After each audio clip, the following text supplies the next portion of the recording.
Over to you, brother. Coach Matthew. Okay. Greetings to you all in the precious name of Lord and Savior Jesus Christ.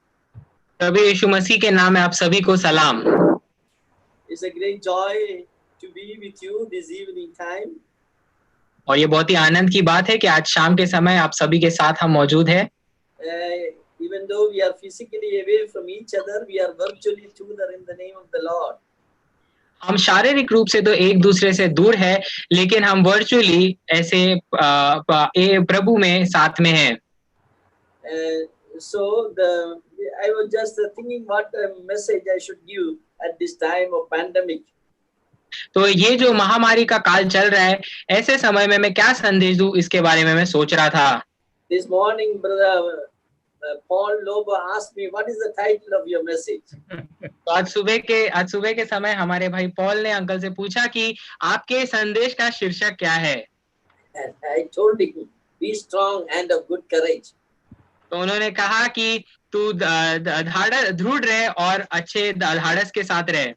So if you want to give a title for the message today, this is the message: Be strong and of good courage. तो अगर आपको आज के संदेश को शीर्षक देना है तो वो ये है कि आप कमर कस लो और धाड़स के साथ रहो।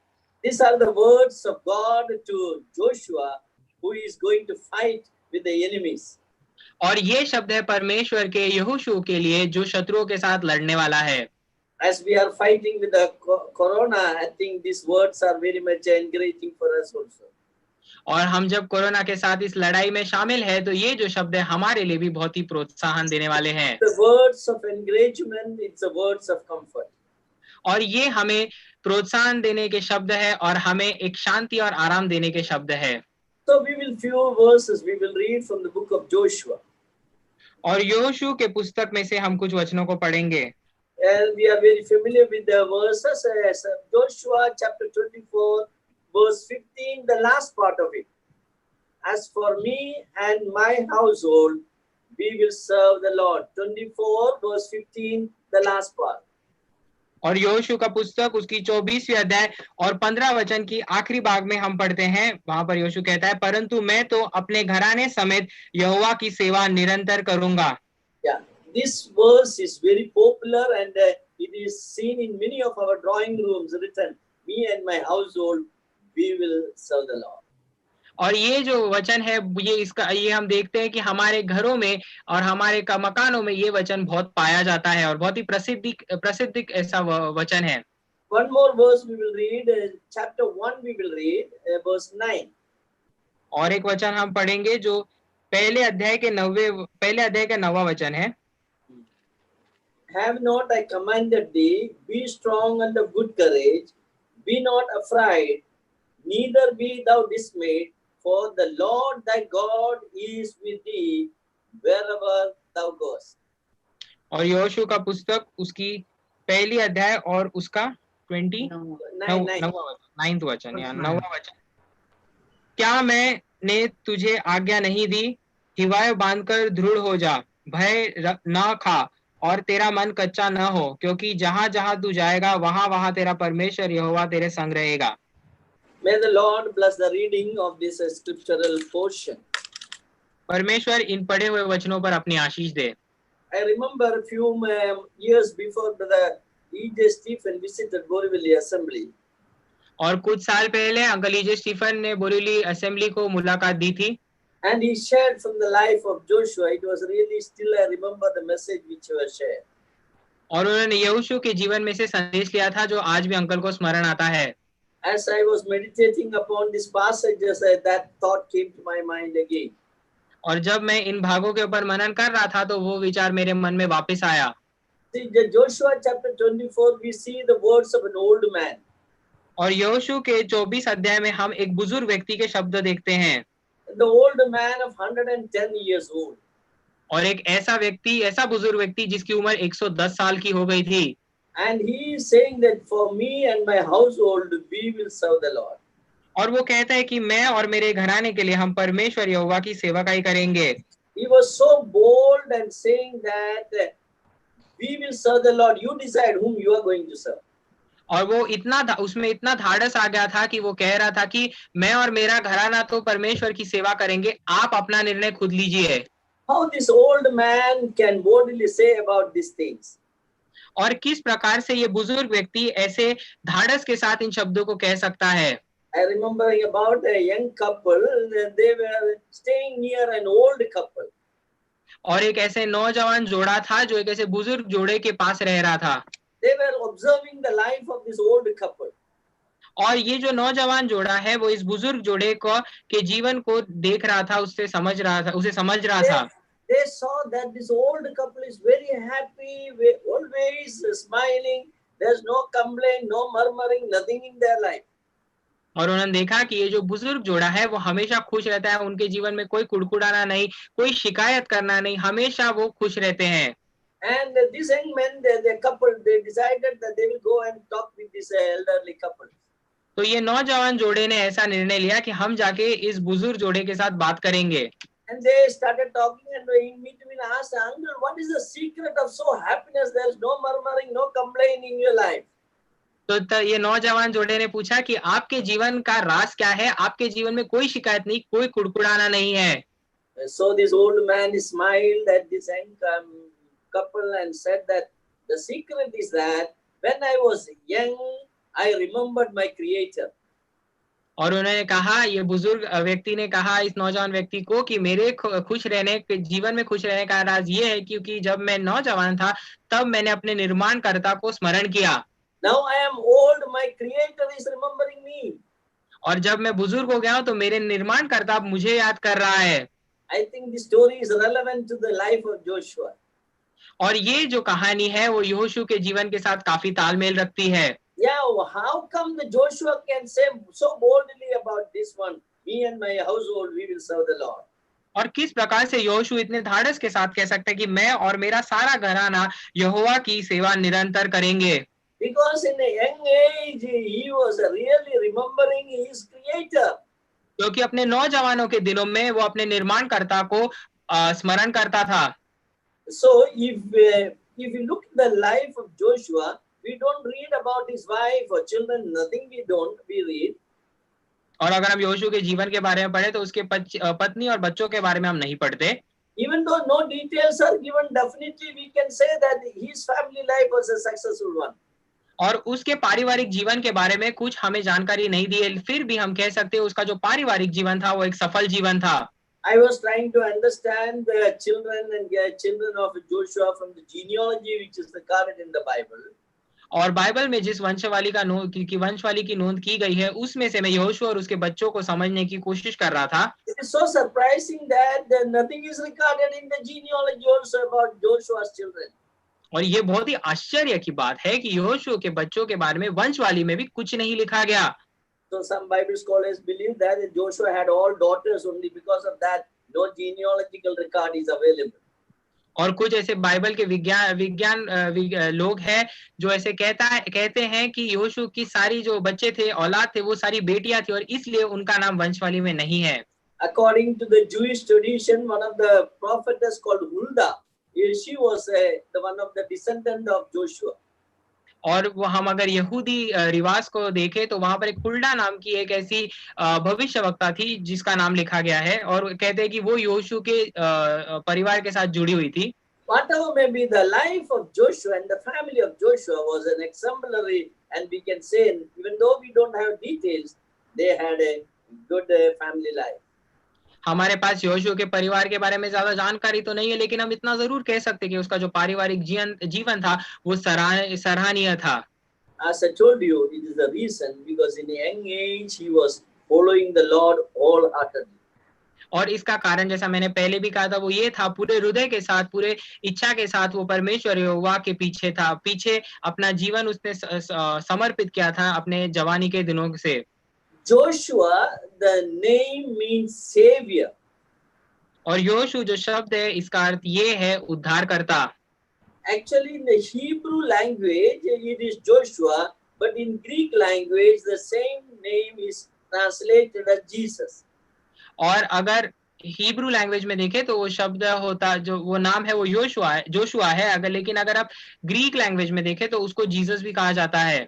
That means that Jesus and Joshua, we see that they are the same meaning are there. तो इससे हमें ये समझ में आता है कि यीशु और यहोशू का जो अर्थ है वो एक ही है। And we read about Joshua first time in Exodus chapter 17 verse 9. और यहोशू के बारे में हम सबसे पहले निर्गमन के पुस्तक उसकी 17 अध्याय और 9वें वचन में पढ़ते हैं। And he was the first captain of the army of Israel. और इजराइल का जो सेना थी उसका सबसे पहला जो अधिपति था वो यहोशू था। Commander general of the army of Israel. और इजराइल की जो सेना थी उसका वो कमांडर जनरल था। His original name was not Joshua, his name was Hoshea. उसका जो मूल नाम था या जो पहले का नाम था वो यहोशू नहीं था, लेकिन वो था होसिया। Then Moses who changed his name to Joshua.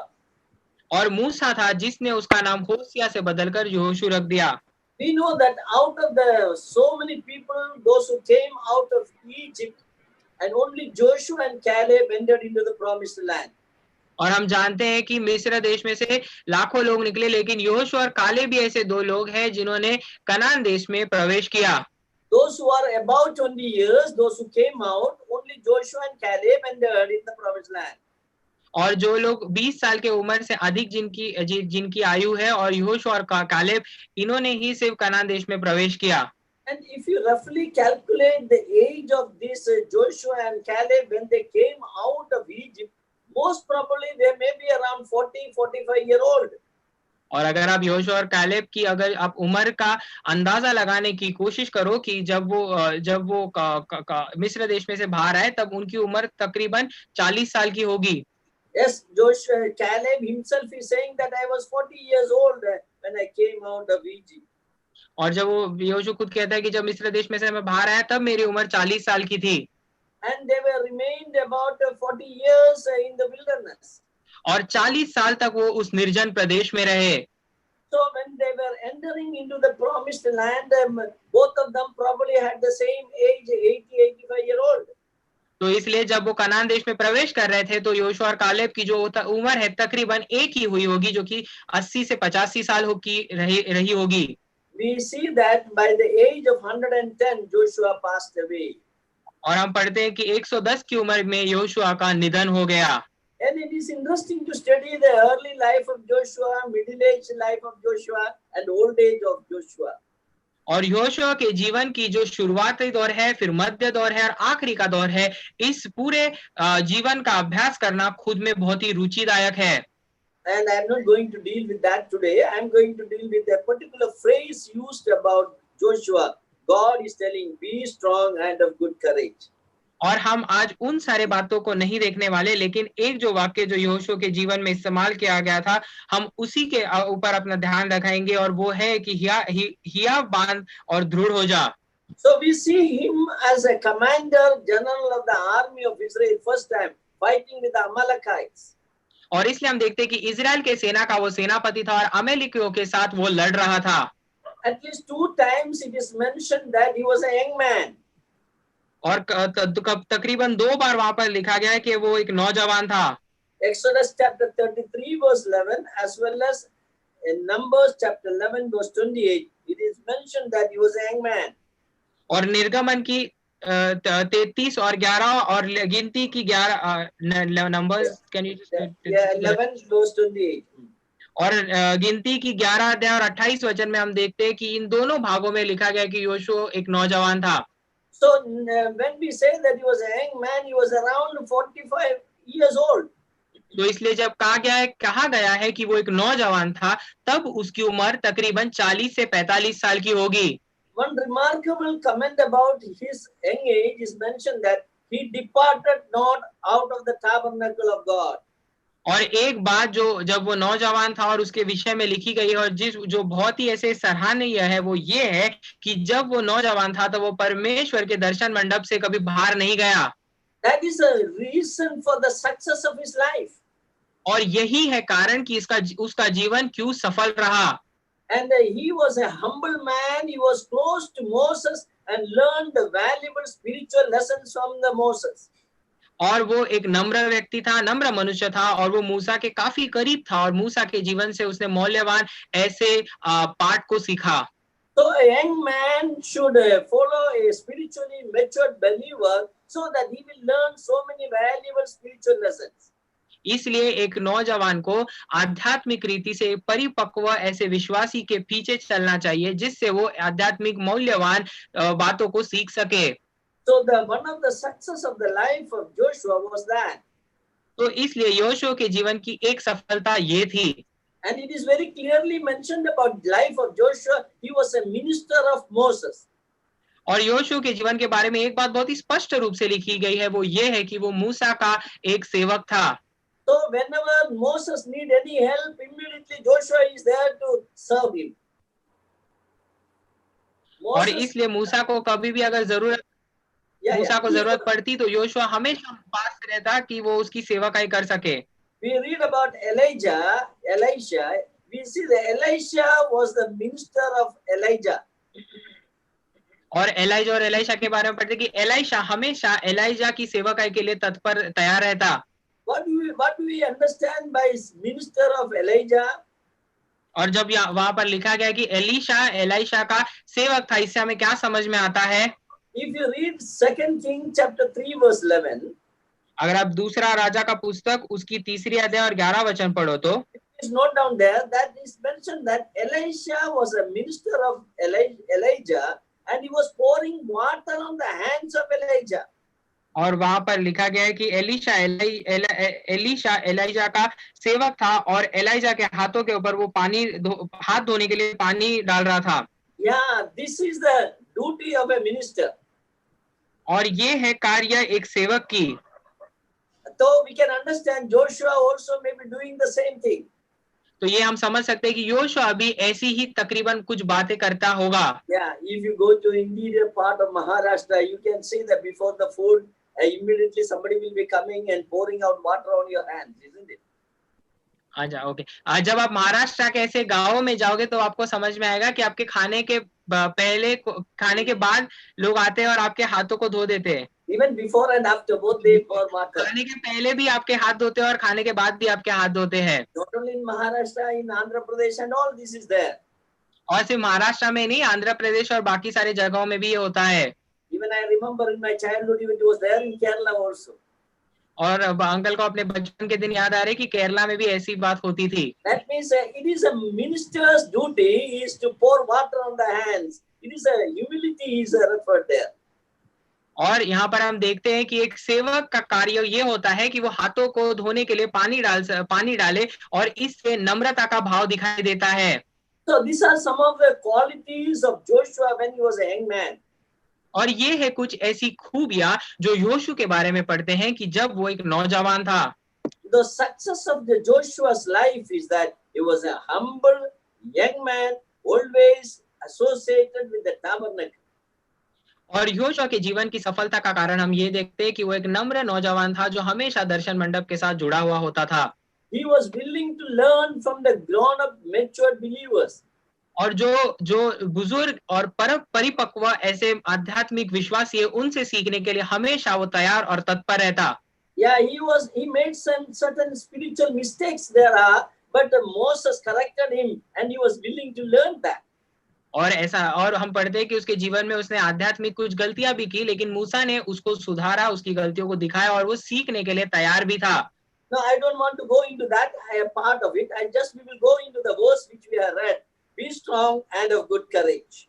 हम उन भागों के पास नहीं जाएंगे, लेकिन जो वचन हमने पढ़ा है उसके पास जाएंगे, जो कि वो था कि हिया बांध और दृढ़ रहे। Around more than 10 times we read about these words, be strong and of good courage in the Bible.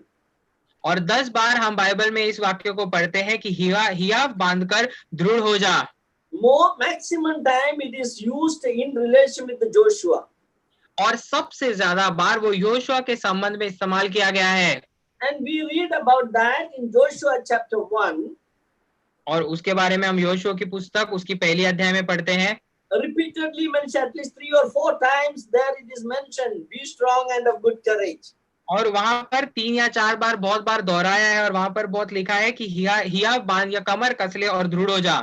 In Deuteronomy chapter 31 also we see that the Moses is telling to Joshua, be strong and of good courage.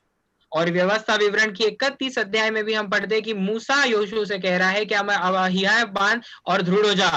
Everybody, Moses, God and the people of Israel is telling Joshua, be strong and of good courage. और हम यहाँ पर देखते हैं कि सारे लोग Israel के लोग मूसा और सारे लोग परमेश्वर योशु से कह रहा है कि हिया बांध कमर कस ले और दृढ़ हो जा. Everybody is encouraging and comforting Joshua to go ahead to fight with the enemies of Israel. और सारे लोग योशु को प्रोत्साहन कर रहे हैं कि वो आगे बढ़े और इजराइल के शत्रुओं के साथ लड़े. And he received the comfort from God. और उसे परमेश्वर से एक शाश्वती प्राप्त हुई. He received comfort from the people around him. और जो लोग उसके इर्द गिर्द थे उन्होंने उसको एक शाश्वती दी. And when it comes to chapter 10 verse 25, और जब वो 10वें अध्याय के 25 वचन की ओर जब वो आता है, the same words used by Joshua to others, he is encouraging others. और वही बात हम देखते हैं कि योशुआ कर रहा है कि वो लोगों को प्रोत्साहन दे रहा है. He is telling to the leaders of Israel, be strong and of good courage. और वो इजराइल के जो नेता है उनको कह रहा है कि तुम हिया बांधो और दृढ़ हो जाओ. This is a very valuable lesson for us. और ये हमारे लिए बहुत ही मूल्यवान ऐसी एक सीख है. The encouragement and the comfort we receive from others, we should pass it on to others also. और जो प्रोत्साहन और सांत्वना हमें दूसरों से मिलता है, वही प्रोत्साहन और वही सांत्वना हमें दूसरों तक पहुंचाना जरूरी है. So Joshua is telling others, be strong and of good courage. इसलिए योशुआ दूसरों से कह रहा है कि हिया बांधो और दृढ़ हो जाओ. I want to draw your attention 4 reasons why we need to be strong and of good courage. और 4 ऐसी बातों की तरफ आपका ध्यान आकर्षित करना चाहेंगे कि क्यों हमें ऐसे हमारी कमर कस लेनी चाहिए और दृढ़ होना चाहिए. Deuteronomy chapter 1 verse 9 we have read in the beginning.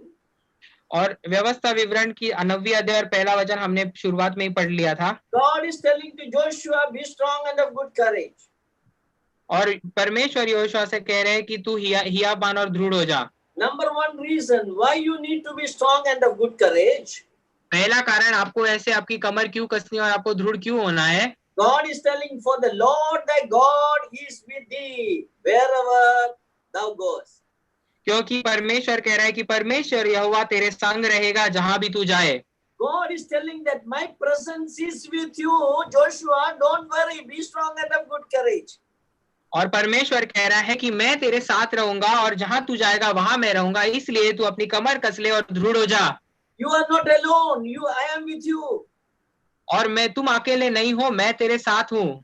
If the God, the creator of the whole universe is with us, why we need to fear? तो अगर परमेश्वर जो पूरे निर्माण के पूरे ब्रह्मांड का रचने वाला है, अगर वो हमारे साथ है तो हमारे लिए डरने की क्या बात है. We are not alone. और हम अकेले नहीं हैं. You know the psalmist in Psalm 23 verse 4 very clearly says that though I walk through the valley of shadow of death, I will fear no evil. The reason is because thou art with me. और जब भजन लिखने वाला भजन 23 और 4 में लिखता है कि चाहे मैं घोर अंधकार से भरी हुई तराई में से भी चलकर जाऊं तो भी मैं न डरूं, और उसका कारण ये है क्योंकि आप परमेश्वर मेरे साथ हैं. So God is telling, I am always with you. तो इसलिए परमेश्वर हमसे कह रहा है कि मैं हमेशा तुम्हारे साथ हूँ. To the disciples, Lord Jesus Christ, before ascending into heaven, he said, lo, I am with you always unto the end of the age. और स्वर्गारोहण होने के पहले प्रभु यीशु मसीह ने शिष्यों से कहा कि हमेशा मैं तुम्हारे साथ हमेशा हूं जब तक ये समय खत्म नहीं होता. So God, our God is a God who is always with us, even at the good days as well as in bad time. और इसलिए हमारा परमेश्वर एक ऐसा परमेश्वर है जो हमेशा हमारे साथ रहेगा, अच्छे दिनों में भी और बुरे दिनों में भी. But when we pass through the troublesome days in the difficult time, we will enjoy or we will understand his presence more than in the good time. लेकिन हम जब ऐसे कठिन परिस्थिति में से बुरे दिनों में से गुजरते हैं, तब हम परमेश्वर की उपस्थिति को ज्यादा समझेंगे और उसके उपस्थिति का ज्यादा आनंद उठा पाएंगे. Yeah, read Psalm 46 verse 1 we will read. और भजन संहिता 46 और उसकी पहली वचन हम पढ़ेंगे. भजन 46 verse 1. भजन संहिता 46:1. परमेश्वर हमारा शरण स्थान और बल है, संकट में अति सहज से मिलने वाला सहायक। Yeah, we see that He is our strength and our refuge. और हम देखते हैं कि परमेश्वर हमारा शरण स्थान और बल है, And a present help in the time of trouble is always with us. और हम ये भी पढ़ते हैं कि संकट में अति सहज से मिलने वाला सहायक है। जब हमें जरूरत पड़ती है तब परमेश्वर हमेशा हमारे साथ होता है।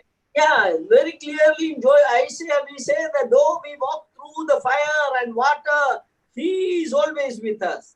और जैसे हम यशायाह में पढ़ते हैं कि अगर हम आग पानी में से जब गुजरते हैं तो भी परमेश्वर हमारे संग होता है। You know, in the life of Daniel as his friends, they had experienced same thing. और हम दानियल और उसके दोस्तों के जीवन में देखते हैं कि उन्होंने भी ऐसा ही कुछ अनुभव लिया था। They were young people, young men. They went to Babylon as captives. और वो ऐसे नौजवान लोग थे और उन्हें बेबीलोन लेके गए ऐसे बंदी बनाकर। From the time they were in Babylon, they enjoyed the guidance and the presence of God. और जब वो बेबीलोन में थे उसी समय से परमेश्वर की उपस्थिति और परमेश्वर के नेतृत्व का आनंद उन्होंने लिया। Yeah, we read about that God gave them wisdom. और हम पढ़ते हैं कि परमेश्वर ने उन्हें बुद्धि दी, उन्हें ज्ञान दिया। It is because of God they were selected in the civil service examination of the Babylon. और हम देखते हैं कि परमेश्वर के कारण था कि बेबीलोन की जो सिविल सर्विस एग्जाम थी उनमें उनका चयन हुआ। As I told you earlier, we see Daniel stood the first rank in the BAS, a Babylonian Administrative Service. और जैसे कि मैंने आपसे पहले भी कहा था कि जो बेबीलोनियन एडमिनिस्ट्रेटिव सर्विस है उस एग्जाम में डैनियल को पहला पायदान मिला था। They enjoyed the presence of God even in good time. तो इसलिए हम पढ़ते हैं कि उन्होंने परमेश्वर के उपस्थिति का आनंद अच्छे समय में भी लिया। But when they were thrown in the fire, what happened? लेकिन जब उनको आग में डाला तब क्या हुआ? They enjoyed the presence so intimately, very close. They saw Him coming closer to Him.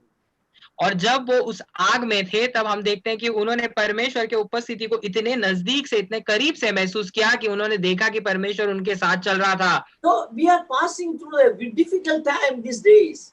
और हम आज के समय में बहुत ही कठिन परिस्थिति में से गुजर रहे हैं। I think it is the time when we can experience the presence of God more than any other time. और मुझे ऐसे लगता है कि अभी का जो समय है तब हम परमेश्वर के उपस्थिति को आज तक हमने जितना भी महसूस किया था उससे कहीं ज्यादा अधिक महसूस कर सकते हैं। Job, in the book of Job at the end of his life in chapter 42, he speaks about his experience. और अय्यूब अपने जीवन के आखिर में जो 42 अध्याय है उसमें वो अपने जीवन के अनुभव में से कुछ बात करता है। 42 verse 5, he says that I so far I only heard about you, God.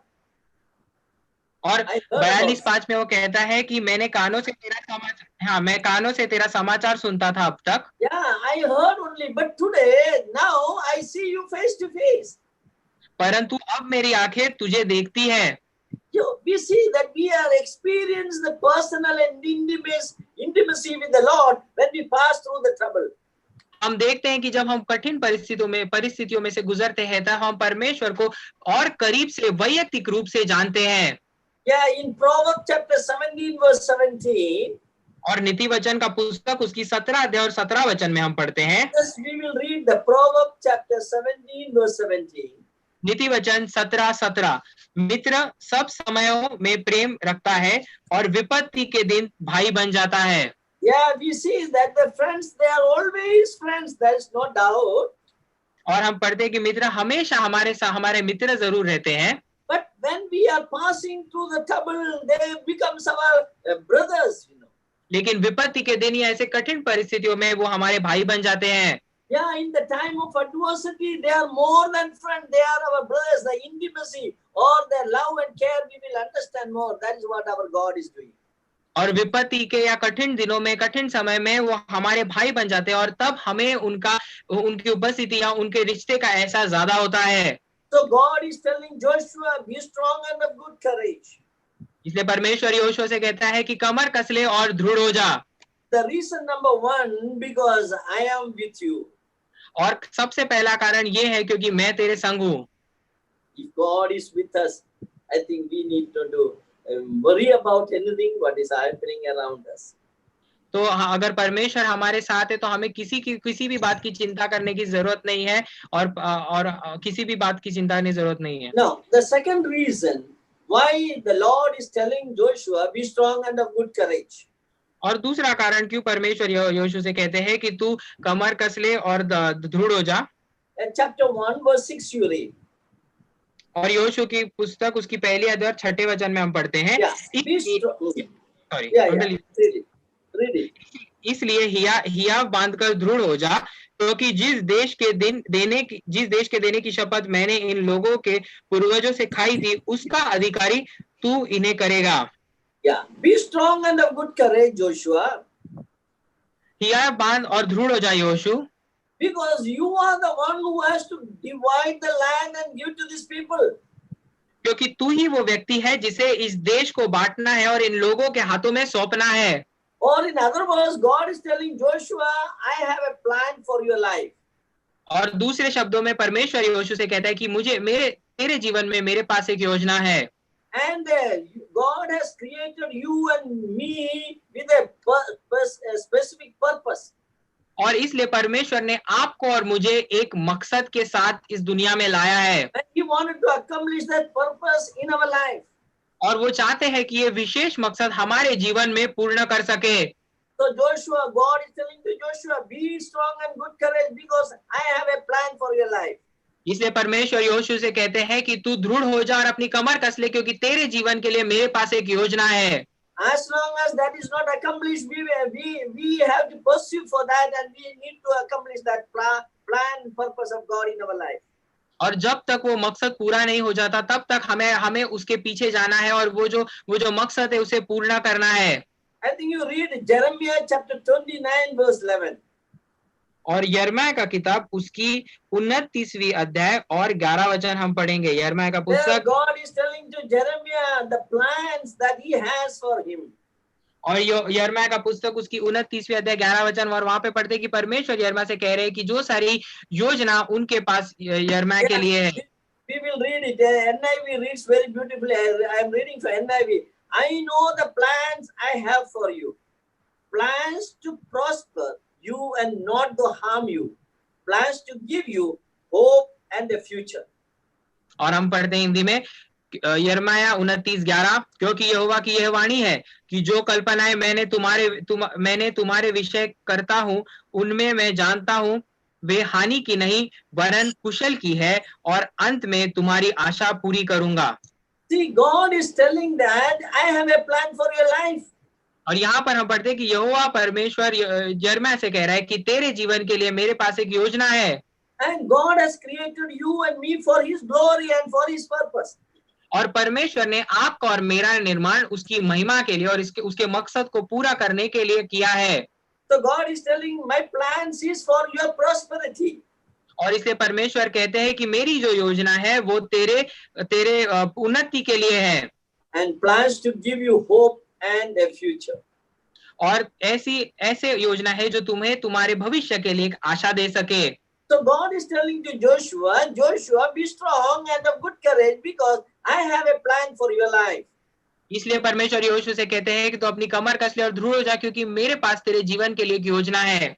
We know in the life of Paul, Peter and all these things always God is encouraging them like this. और हम पौलुस और पतरस के जीवन को देखते हैं और हमेशा परमेश्वर उनको प्रोत्साहित करते हैं। We know about Paul, he went to Jerusalem, he had a lot of trouble in Jerusalem. और हम पौलुस के जीवन से पढ़ते हैं कि पौलुस यरूशलेम में गया और उसको यरूशलेम में बहुत सारी कठिन परिस्थिति में से गुजरना पड़ा। Jewish people thought of eliminating him to kill him there in Jerusalem.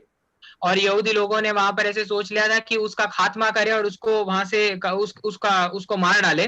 We read in Acts chapter 23 onwards lot of problem that Paul is facing there in Jerusalem. प्रेरितों के काम 23 अध्याय के आगे से हम पढ़ते हैं कि बहुत सारी ऐसी समस्याओं में से पौलुस को वहां गुजरना पड़ा। In a miraculous way, God saved him from the hands of these Jewish people. और बहुत ही एक ऐसे चमत्कारिक रूप से परमेश्वर ने यहूदियों के हाथों से पौलुस को बचाया। The captain of the army there, he was there and he rescued him from the hands of these Jewish people there. और वहां पर सेना का जो सेनापति था वो वहां पर मौजूद था और यहूदी लोगों के हाथों से पौलुस को उसने बचाया। And we read in Acts chapter 23 verse 11. और प्रेरितों के काम 23 और 11 में हम पढ़ते हैं, And in the night, God appeared to Paul and telling to him. और वहां पर परमेश्वर पौलुस के सामने मौजूद हुए और उन्होंने कहा, Yeah, we will read Acts 23 verse 11. और प्रेरितों के काम 23 अध्याय 11 वचन, उसी रात read it. उसी रात प्रभु ने उसके पास आ खड़े होकर कहा, हे पौलुस, धाड़स बांध, क्योंकि जैसी तूने यरूशलेम में मेरी गवाही दी, वैसी ही तुझे रोम में भी गवाही देनी होगी। Yeah, Paul, be of good courage. That's what is mentioned there. और वहां पर लिखा है कि हे पौलुस, धाड़स बांध। The reason he is telling, because I have a plan for your life. और उसका कारण ये है क्योंकि परमेश्वर कहना चाहते हैं कि तेरे जीवन के लिए मेरे पास एक योजना है। You testified of me in Jerusalem. तूने मेरे लिए गवाही दी यरूशलेम में। Now you may have to go to Rome and you have to testify for me. और अभी तुम्हें रोम जाना है और मेरे नाम की गवाही देनी है। So God is revealing his plan and purpose to Paul. और परमेश्वर उसके जीवन के लिए जो मकसद है और जो मकसद है और योजना है वो पौलुस के सामने प्रकट कर रहे हैं। Telling him that be strong and of good courage. और उससे कह रहे हैं कि धाड़स बांध और दृढ़ हो जा। You know that journey from Jerusalem to Rome was a very horrible journey. और हम जानते हैं कि यरूशलेम से रोम की जो यात्रा है वो बहुत ही कठिनाइयों से भरी यात्रा थी। Paul had to undergo a lot of suffering during that journey. और वो जो यात्रा थी उसमें पौलुस को बहुत सारे दुख में से गुजरना पड़ा। We know the shipwreck occurred there, a storm there, so many things happened there during the journey. और हम जानते हैं कि जहाज टूट गया, एक तूफान आया और बहुत सारी ऐसी बातें हुई उस पूरी यात्रा में। Luckily they landed up in an island there. और वहां पर एक बेट पर जाके वो पहुंच गए। And in the island also he was bitten by a snake. और वहां पर बेट पे भी देखते हैं कि सांप ने आके उसे काट लिया। Everybody thought that now Paul is going to die. और सबको लगा कि अभी पौल की मृत्यु तो तय है। But Paul was very sure that he will reach Rome. लेकिन पौलुस इस बात को जानता था कि वो रोम जरूर पहुंचेगा। Because God has told him that be of good courage, I will take you to Rome. क्योंकि परमेश्वर यहोवा ने उसे कहा था कि तू दृढ़ निश्चय को बांध के रख और मैं तुझे रोम लेके जाऊंगा। So unless and until we accomplish the purpose of God in our life, God will sustain us. और जब तक हम परमेश्वर ने जो हमारे जीवन में योजना है उसे पूर्ण ना करें, तब तक परमेश्वर हमें पकड़े रहेगा, हमें धरे रहेगा। So be strong and of good courage because God has a purpose and plan for your life. और अपनी कमर कस लो और दृढ़ हो जाओ क्योंकि परमेश्वर के पास आपके जीवन के लिए एक मकसद है। I know about Peter, you know, Acts chapter 12, we read that the Herod caught Peter and put him in a prison. और हम प्रेरितों के काम में पढ़ते हैं, दूसरी जगह पढ़ते हैं कि हेरोदस ने पतरस को पकड़ा और उसको तुरुंग में डाल दिया। So Herod decided to kill him the next day. और हेरोदस ने वहां पर निर्णय लिया कि वो पतरस को मार डालेगा। It was a high security prison and the iron bars are there, iron gates are there. और वहां पर हम पढ़ते हैं कि लोखंड की ऐसी सलियों से बना हुआ वो एक ऐसा तुरंग था और वहां पर बहुत सारी ऐसे रक्षा थी। The church was praying for the release of Peter earnestly. और कलेस या पतरस को वहां से रिहाई मिल जाए इसलिए वो निरंतर रूप से प्रार्थना कर रही थी। They never expected he can come, but they were praying. He came out, but they could not believe that. और उन्होंने इस बात की अपेक्षा तो नहीं रखी थी कि वो बाहर आ जाएगा, लेकिन हम देखते हैं कि उन्होंने प्रार्थना की और पतरस वहां पर बाहर आया। And they could not believe when he came out. और जब वो बाहर आया तो उन्होंने उस बात पर विश्वास नहीं रखा। This is the type of prayer we have many a times, isn't it? और इसी प्रकार की हमारी प्रार्थना होती है बहुत बार। But one more thing I want to notice there. लेकिन एक बात है जिसके ऊपर आपका ध्यान खींचना चाहूंगा। When Peter was in the prison, जब पतरस वहां पर तुरुंग में था, he knew that next day he is going to die. और वो जानता था कि आने अगले दिन उसकी मृत्यु तय है। Or otherwise, he knew that next day Herod decided to kill him.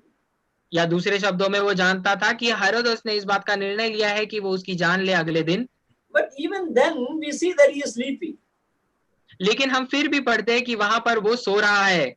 Normally, it is mentioned, it is said about that criminals or those who are convicted, those who are going to be executed the day after that, normally they won't get sleep in the previous night.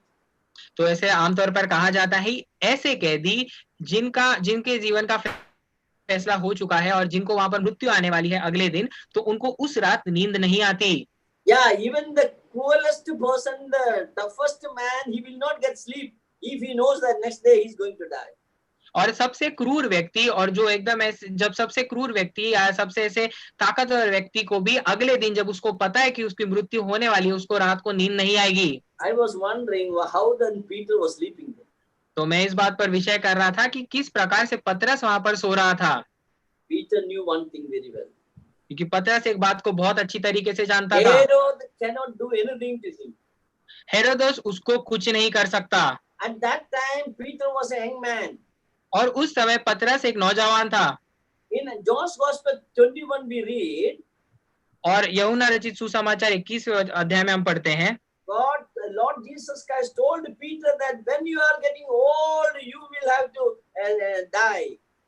और प्रभु यीशु मसीह ने कहा कि जब तू बुजुर्ग होगा या तेरी उम्र बढ़ेगी तब तुझे मृत्यु आएगी. And the manner of his death also is described to him. और किस प्रकार से उसकी मृत्यु होगी उसके बारे में भी वर्णन किया था. He has to die as a martyr. That is also described. एक शहीद के तरह उसको अपनी जान गंवानी थी, इसके बारे में भी बताया गया है. But when he is now in the prison, he knows that he is a young man. और जब वो बंदी गृह में है तो वो जानता है कि वो तो अभी नौजवान है. I know he knew that Herod cannot do anything. God has a purpose for his life. और वो जानता था कि हेरोदस तो अभी कुछ कर नहीं सकता क्योंकि परमेश्वर के पास उसके जीवन के लिए एक मकसद है. So that is why Peter could sleep very nicely. और इसलिए पतरस वहां पर बहुत अच्छे से सो सका. Because he knew that Herod cannot do anything because God has a plan and purpose for his life.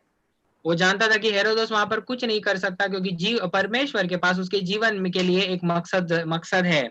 So when we pass through this difficult time, these are the words from the Lord for us for encouragement. Be strong and of good courage. I have a plan and purpose for your life. इसलिए जब हम इस कठिन परिस्थिति में से गुजर रहे हैं तब इसलिए परमेश्वर के ये शब्द हमारे लिए कि तुम दृढ़ हो जाओ और तुम अपनी कमर कस लो और दृढ़ हो जाओ क्योंकि तुम्हारे जीवन के लिए मेरे पास एक योजना और मकसद है. Now the third reason why we need to be strong and of good courage. तीसरा कारण क्यों हमें ऐसे अपनी कमर कसनी है और धाड़स बांधना है. In the book of Joshua chapter 5, जोशू का पुस्तक और उसकी 5वीं अध्याय में हम पढ़ते हैं. we read about a special incident that happened in the life of Joshua. और एक ऐसी विशेष घटना जो योशू के जीवन में हुई उसके बारे में हम पढ़ते हैं. When Joshua was standing near Jericho, जब योशुआ यरीको के पास खड़ा था and he saw a man over against him with a sword drawn in his hand. और उसने देखा कि एक व्यक्ति है जिसके हाथ में तलवार है और वो खड़ा है. Yeah, chapter 5 verse 13 to 15, you please read there. Yhoshu का पुस्तक उसकी 5वीं अध्याय 13 से 15 वचन हम पढ़ेंगे. जब योशू यरीको के पास था तब उसने अपनी आंखें उठाई और क्या देखा कि हाथ में नंगी तलवार लिए हुए एक पुरुष सामने खड़ा है. और योशू ने उसके पास जाकर पूछा, क्या तू हमारी ओर का है और क्या तू हमारी ओर का है वह हमारे बैरियों की ओर का है. उसने उत्तर दिया कि नहीं, मैं यहोवा की सेना का प्रधान होकर अभी आया हूँ. तब योशुआ ने पृथ्वी पर मुंह के बल गिरकर दंडवत किया और उससे कहा, अपने दास के लिए मेरे प्रभु की क्या आज्ञा है. यहोवा की सेना के प्रधान ने योशू से कहा, अपनी जूती पांव से उतार डाल क्योंकि जिस स्थान पर तू खड़ा है वह पवित्र है. तब योशुआ ने वैसा ही किया. Yeah, here we see that God is appearing to Joshua as the captain of the host of the Lord. और यहाँ पर हम पढ़ते हैं कि परमेश्वर यहोशुआ के सामने सेनाओं का यहोवा का जो सेनापति है उस प्रकार में आया है. And he is asking, are you with us or the enemy? Are you for enemies? तब वहां पर योशू पूछता है कि तुम हमारे साथ हो या शत्रुओं के साथ हो. He said, no, you are not for you, nor for enemy. और वो कहा कि तुम्हारे लिए हूँ, शत्रु के लिए नहीं. I am the captain of the Lord's army. और वो कहता है कि मैं यहोवा की सेना का प्रधान हूँ. So Lord is telling that I am with you. I am the captain of the army of God. इसलिए परमेश्वर यहोवा उससे कहते हैं कि मैं तेरे साथ हूँ और मैं यहोवा की सेना का प्रधान हूँ. we know that this is the appearance of Lord Jesus Christ to Joshua. और हम जानते हैं कि प्रभु यीशु मसीह का एक रूप है जब वो योशुआ के सामने आए हैं। And we see that he is asking Joshua to humble himself, loose your shoe from off thy foot. और परमेश्वर चाहते हैं कि योशुआ अपने आप को नम्र करे, और 15 वचन में लिखा है कि अपने पांव से जूती को उतार डाल। So it is a request for him to humble himself. तो इसलिए वो उसके लिए एक विनती है कि वो अपने आप को नम्र करे। See, the reason for our courage and boldness is that Jesus Christ is the captain of our salvation. और हमारे धाड़स का कारण ये है कि प्रभु यीशु मसीह हमारे उद्धार के से प्रधान है। Be strong because the captain of the Lord's army is with us. और हमें वहां पर हिया बांधना है, कमर कसनी है, क्योंकि यहोवा की सेना का प्रधान हमारे साथ है। Yeah, 2 Corinthians chapter 2 verse 14 and 15 we will read. दूसरा कोरिन्थियों का पुस्तक उसकी दूसरी अध्याय और 14 और 15 वचन हम पढ़ेंगे। दूसरा Paul is telling that we are always victorious. We are marching victoriously every day. और वहां पर पौलुस कहता है कि हम वहां पर विजयी है और एक ऐसे विजय के साथ आगे बढ़ रहे हैं। And he is telling the reason for our victorious journey. और वो कहता है कि हम हमारी यात्रा में विजयी क्यों हैं? Because Jesus Christ is our captain. He is the one who got victory. वो कहता है क्योंकि प्रभु यीशु मसीह हमारे प्रधान है और वो प्रधान है जिसने विजय प्राप्त किया है। Yeah, read 2 Corinthians chapter 2 verse 14 and 15. और दूसरे कोरिन्थियों का पुस्तक उसकी दूसरी अध्याय और 14 और 15 वचन हम पढ़ेंगे। परंतु परमेश्वर का धन्यवाद हो जो मसीह में सदा हमको जय के उत्सव में लिए फिरता है और अपने ज्ञान का सुगंध हमारे द्वारा हर जगह फैलाता है, क्योंकि हम परमेश्वर के निकट उद्धार पाने वालों और नाश होने वालों दोनों के लिए मसीह के सुगंध है। Yeah, you see that he always causes us to triumph in Christ. और यहाँ पर लिखा है कि हम सदा यीशु मसीह में जय के उत्सव का आनंद उठाते रहे। We are always victorious. और हम हमेशा विजयी होते हैं। See, to understand this particular usage, you should understand the Roman practice. और ये वाक्य को समझने के लिए हमें रोमी लोग किस बात को इस्तेमाल करते थे उसे समझना जरूरी है। The general of Rome, he goes to another country and he gets victory. और जो रोम का जो सेनापति था वो दूसरे देश जाता था और विजय प्राप्त करके आता था। After victory, he is coming back to his country. और जीत के बाद वो अपने सेना के साथ आता था। With a great procession he comes. और वो जब आता था तो एक बहुत बड़े जुलूस के साथ आता था। And that is called as a Roman triumph. और वहां पर रोमन ट्रायम्फ या रोमी लोग का ऐसा एक विजय जुलूस ऐसा कहा जाता है। So the captain is coming with a very victoriously and entering into the city with a triumphant entry, it is called. तो वहां पर जो सेनापति था वो बहुत ही विजय के साथ और एक विजयी जुलूस निकालकर वो शहर में प्रवेश करता था। All those soldiers joined with him, they are very happy. और जो सारे सैनिक उसके साथ जुड़ जाते थे वो बहुत खुश होते थे। So Paul is imagining that even that is a victorious captain is coming into the city. और इसी घटना को पौलुस कल्पना करते हैं और उसी बात को कहते हैं कि विजयी सेनापति शहर में प्रवेश कर रहा है। If Jesus is our captain who is victorious, we need not to worry about anything. Be strong and of good courage. प्रभु यीशु मसीह जो हमारे प्रधान है, अगर वो विजयी है तो हमें किसी भी चीज की चिंता करने की जरूरत नहीं, और इसलिए हमें अपनी कमर कसनी है और दृढ़ हो जाना है। Yeah, in Romans chapter 8 verse 37 we read like this. और रोमियो की किताब उसकी 8वीं अध्याय 37 वचन में हम ऐसे पढ़ते हैं, We are more than conquerors through him that loved us. और हम वहां पर ऐसे पढ़ते हैं, परंतु इन सब बातों में हम उसके द्वारा जिसने हमसे प्रेम किया है जयवंत से भी बढ़कर है।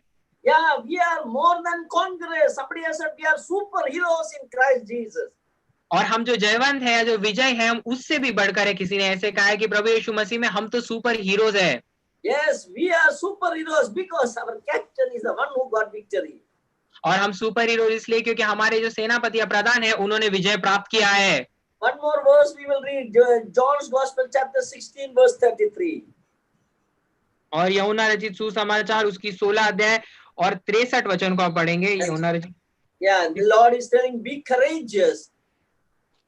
33 सॉरी, और 33 वचन को आप पढ़ेंगे। सॉरी, यूहन्ना रचित सुसमाचार 16 अध्याय 33 वचन, और वहां पर प्रभु यीशु मसीह कहते हैं, परंतु धाड़स बांधो, मैंने संसार को जीत लिया है। Yeah, I have got victory over the world. Be courageous. और प्रभु यीशु मसीह कहते हैं कि धाड़स बांधो क्योंकि मैंने संसार को जीत लिया है। Jesus is our captain who got victory. We need to be strong. Be strong and of good courage. और प्रभु हमारे वो सेनापति है जिन्होंने विजय प्राप्त किया, और इसलिए हमें दृढ़ होना है, हमें कमर कसनी और दृढ़ हो जाना है। Lastly, I don't have much time. The last one is more description, but I have just briefly I will tell you. और आखिरी ऐसा कारण है, उसको हम संक्षेप रूप से देखेंगे। We read that be strong and of good courage because we have to resist Satan.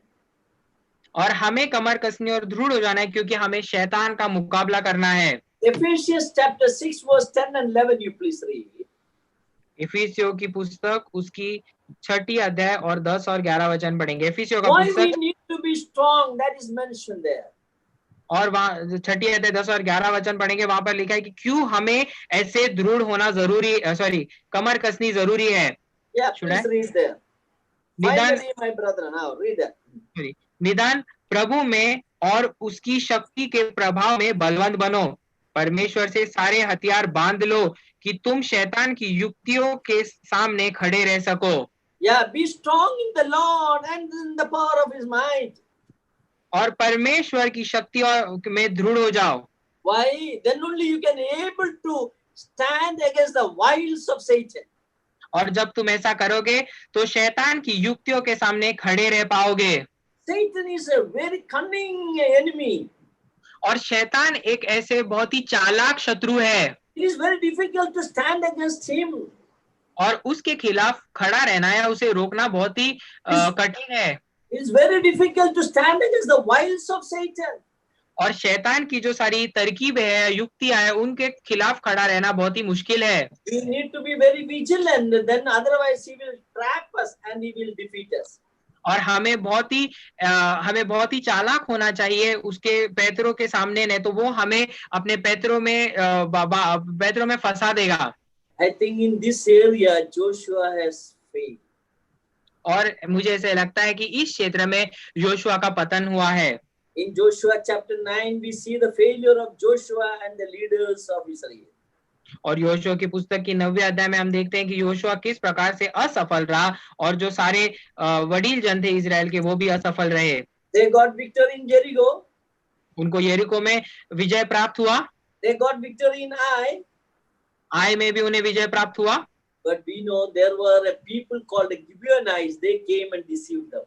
और हम जानते हैं कि गिबियोनाइट करके लोगों का एक गोत्र था, वो आके उन्होंने उनको धोखा दिया। Cunningly they came. और बहुत ही चतुराई से उनको धोखा दिया। They said we are coming from far country. और उन्होंने कहा हम बहुत ही दूर के देश से आ रहे हैं। Yeah, make covenant with us. और हमारे साथ वाचा बांध लो। And we see that Joshua, without praying and without consulting God, he made a covenant with the Gibeonites. हम देखते हैं कि योशुआ ने वहां पर प्रार्थना नहीं की, परमेश्वर की सलाह नहीं ली और गिबियोनी लोगों के साथ वाचा बांध ली। After making the covenant, they came to know that Gibeonites are from the nearby place. और वाचा बांधने के बाद उसे पता चला कि गिबियोनाइट्स जो है वो पास के ही देशों से हैं। See, we have to be very careful. Satan always trying to trap us. और हमें इस बात के लिए बहुत ही सतर्क होना जरूरी है क्योंकि शैतान हमेशा हमें फंसाने की कोशिश में रहता है। So Paul is saying, be strong and you need to have the power from the Lord. Then only you can able to withstand the wiles of Satan. इसलिए पौलुस कहता है कि तुम कमर कस लो क्योंकि तभी ही तुम्हें परमेश्वर की ओर से शक्ति प्राप्त होगी और शैतान की जो सारी युक्तियां है उनके खिलाफ तुम खड़े हो पाओगे। He may come as a roaring lion sometimes. और वो गरजने वाले सिंह की तरह जरूर आएगा कभी कभी। Then we can understand very well because the roaring lion. और तब हमें समझ में आएगा क्योंकि वो गरजने वाले सिंह की तरह होगा।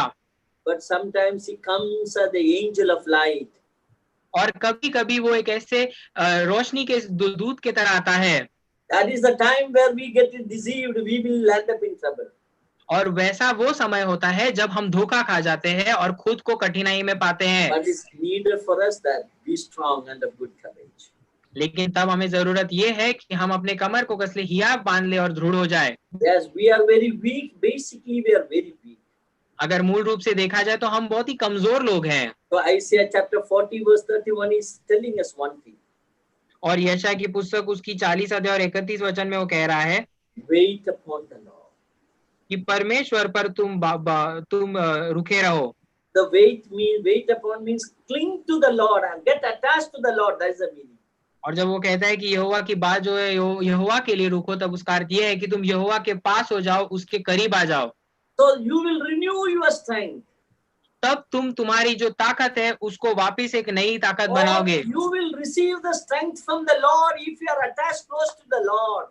अगर तुम परमेश्वर यहोवा के साथ पास हो, उसको धरे हुए हो, तो तुम परमेश्वर के ओर से शक्ति प्राप्त होगी। Yes, we are weak. Basically, we are weak. मूल रूप से हम कमजोर लोग हैं। So Paul says, when I am weak, then I am strong in Christ Jesus. इसलिए पौलुस कहता है कि जब मैं कमजोर हूं तो प्रभु यीशु मसीह में मैं शक्तिशाली हूँ। We have to cling to the Lord, then He gives His strength to us. और हमें परमेश्वर के पास आना है, परमेश्वर से जुड़ जाना है, तब वो हमें शक्ति प्रदान करते हैं। There in Isaiah 40 verse 31, we have a picture of a plant, very weak plant, creepers. It is called a creepers. और यहाँ पर यशायाह के 40 अध्याय में हमारे पास एक ऐसे प्लांट का एक ऐसा चित्र है जहाँ जो बहुत ही कमजोर होते हैं और उन्हें क्रीपर्स भी कहा जाता है या रेंगने वाले ऐसे पेड़। Yeah, creepers always move around a big strong tree. और ये जो रेंगने वाले पेड़ होते हैं वो एक ऐसे जो मजबूत पेड़ होता है उसके इर्द गिर्द पाए जाते हैं। And it is a creeper is very weak. और ये जो रेंगने वाले पेड़ होते हैं वो बहुत कमजोर होते हैं। But it gets strength from the strong tree. लेकिन ये जो मजबूत पौधा है उसमें से उन्हें शक्ति प्राप्त होती है। So let us cling to the Lord and obtain His power with us, so that we can able to withstand the enemy. इसलिए हम प्रभु के साथ जुड़ जाए और प्रभु से हम इस शक्ति को प्राप्त कर ले कि जिससे द्वारा हम शैतान की युक्तियों के सामने खुद को रोक पाए। So the four reasons we were considering: be strong and of good courage. इसलिए 4 कारणों को हमने देखा कि क्यों हमें कमर कसनी और दृढ़ हो जाना है। Number 1, पहला कारण, be strong and good courage because God is always with us. अपनी कमर कस लो और दृढ़ हो जाओ क्योंकि परमेश्वर यहोवा हमेशा हमारे संग है। Secondly, be strong and good courage because God has a plan and purpose for your life. दूसरा कारण, अपनी कमर कस लो और दृढ़ हो जाओ क्योंकि परमेश्वर यहोवा के पास आपके जीवन के लिए एक योजना और मकसद है। The third reason, Jesus Christ is the triumphant one, so we can conquer everything. So be strong and of good courage. तीसरा कारण, क्योंकि प्रभु यीशु मसीह एक विजयी प्रधान है और हम जयवंत से भी अधिक बढ़कर हो सकते हैं और इसलिए हमें कमर कसनी और दृढ़ हो जाना है। Lastly, be strong and of good courage because the devil, he is coming with the wiles, his techniques and his cunningness, and we have to be very careful. और चौथा कारण, इसलिए हमें कमर कसनी और दृढ़ होना है क्योंकि शैतान आ रहा है, उसके पास युक्तियां है, पैतरे है और वो हमें फंसाने के लिए आता है और उसे रोकने के लिए हमें ऐसा बनना है। May God bless this verse to our hearts at this time of the pandemic. Let this verse comfort us and encourage us. परमेश्वर इन पढ़े हुए वचनों पर हमें आशीष दे और ये जो महामारी का समय चल रहा है उसमें ये शब्द हमें एक प्रोत्साहन बने। Thank you very much, Coach Matthew, for the refreshing thoughts which you could share with us to encourage and strengthen us at this time.